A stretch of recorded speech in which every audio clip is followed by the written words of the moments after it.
നമസ്കാരം. ഋഷിപ്രോക്തം ചാനലിലെ ഇന്നത്തെ ചെറിയൊരു വീഡിയോയിലേക്ക് ഏവർക്കും ഹൃദ്യമായ സ്വാഗതം. വളരെ ചെറിയൊരു വീഡിയോ ആണ് എന്ന് പറഞ്ഞു. തൃശൂലത്തിന്റെ മഹാത്മ്യത്തെയാണ് ഇന്നത്തെ വീഡിയോയിൽ പറയുന്നത്. മഹാദേവന്റെ രൂപം മനസ്സിൽ തെളിയുമ്പോൾ തന്നെ എല്ലാവരുടെയും മനസ്സിൽ അദ്ദേഹത്തിന്റെ കയ്യിലിരിക്കുന്ന തൃശൂലവും തെളിഞ്ഞു വരുന്നതാണ്. സ്വയംഭുവായ മഹാദേവന്റെ കയ്യിൽ അദ്ദേഹത്തോടൊപ്പം തന്നെ ആവിർഭവിച്ചതാണ് തൃശൂലം എന്നാണ് നമ്മളുടെ വിശ്വാസം. 3 കൂർത്ത അഗ്രങ്ങൾ ഉള്ളത് കൊണ്ടാണ് ആ ശൂലത്തെ തൃശൂലം എന്ന് പറയുന്നത്. സൃഷ്ടി, സ്ഥിതി, സംഹാരം എന്നുള്ളതാണ് 3 കർത്തവ്യങ്ങൾ. അത് 3ഉം ഒന്നിച്ചു ചേരുന്നതിനെ സൂചിപ്പിക്കുന്നതാണ് തൃശൂലം എന്നാണ് വിശ്വാസം. തൃശൂലം സൃഷ്ടിയുടെയും സ്ഥിതിയുടെയും സംഹാരത്തിന്റെയും പ്രതീകമാണ്. അതേപോലെ തന്നെ ഭൂതം, ഭാവി, വർത്തമാനം എന്നീ ത്രികാലങ്ങളുടെയും പ്രതീകമാണ് എന്നും വിശ്വസിക്കുന്നു. ഈ 2 വിശ്വാസങ്ങളും ഒരേപോലെ പ്രാധാന്യമുള്ളതാണ്. ഈ വിശ്വാസങ്ങളുടെ അടിസ്ഥാനത്തിൽ തന്നെ മഹാദേവൻ എന്ന മഹാശക്തി പൂർണ്ണമാകുന്നത് തൃശൂലത്തോടൊപ്പമാണ്. ബ്രഹ്മാവ് ശിവന് നിർമ്മിച്ചു നൽകിയതാണ് തൃശൂലം എന്നും ഒരു വിശ്വാസമുണ്ട്. സൂര്യന്റെ അംശം ചേർത്തുകൊണ്ട് ബ്രഹ്മാവ് ശിവനിലേക്ക് സൂര്യ ചൈതന്യത്തെ നൽകിയതാണ് തൃശൂലം എന്ന് വിശ്വാസമുണ്ട്.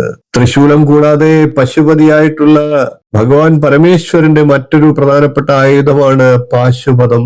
പാശുപത അസ്ത്രത്തെ വെല്ലാൻ മറ്റൊരു ആയുധവുമില്ല. ഭഗവാൻ അത് വളരെ അപൂർവമായിട്ടാണ് ഭക്തർക്ക് നൽകിയിട്ടുള്ളത്.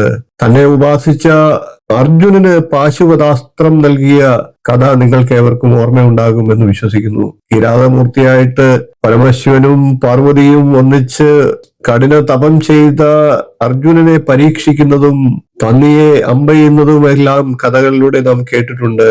അർജുനനിൽ സംപ്രീതനായിട്ടുള്ള മഹേശ്വരൻ പാശുപതാസ്ത്രം അർജുനന് നൽകുകയുണ്ടായി. ആ പാശുപതാസ്ത്രമാകട്ടെ അർജുനന് പ്രയോഗിക്കേണ്ടി വന്നിട്ടില്ല. പ്രയോഗിച്ചാൽ തന്നെ അത് സർവ്വവിനാശത്തിനും കാരണമാകും. അത് അദ്ദേഹത്തിന് പ്രയോഗിക്കേണ്ടി വന്നില്ല.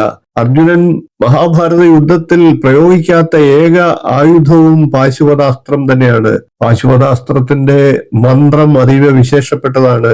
മഹേശ്വരന്റെ ഏറ്റവും ശക്തി വൈശേഷ്യങ്ങൾ ആ മന്ത്രത്തിൽ അടങ്ങിയിട്ടുണ്ട്. പാശുപതാസ്ത്രത്തെ വെല്ലാൻ മറ്റൊരായുധവും ഈ ഭൂലോകത്തില്ല എന്ന് തന്നെയാണ്.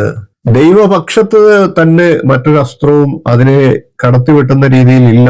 അതേപോലെ തന്നെയാണ് തൃശൂലം ഭഗവാന്റെ സ്വന്തം ആയുധമാണ്. അത് ഭഗവാൻ ഒരിക്കലും മറ്റുള്ളവർക്കായിട്ട് നൽകിയിട്ടില്ല. എന്നാൽ പാശുപതാസ്ത്രത്തെ അർജുനൻ ഉൾപ്പെടെ നൽകിയിട്ടുണ്ട്. തൃശൂലത്തിന്റെ പ്രതിരൂപം നമ്മളുടെ വീട്ടിൽ സൂക്ഷിക്കുന്നതുമൊക്കെ അതിവിശേഷമാണ്. നമുക്കൊരു സംരക്ഷണം നൽകുന്നതാണ്. വീഡിയോ നിങ്ങൾക്ക് ഇഷ്ടപ്പെട്ടുവെങ്കിൽ ഒന്ന് ലൈക്ക് ചെയ്യുക, ഷെയർ ചെയ്യുക, ചാനൽ ഒന്ന് സബ്സ്ക്രൈബ് ചെയ്യുക, നിങ്ങളുടെ അഭിപ്രായം കമന്റായിട്ട് അറിയിക്കുക.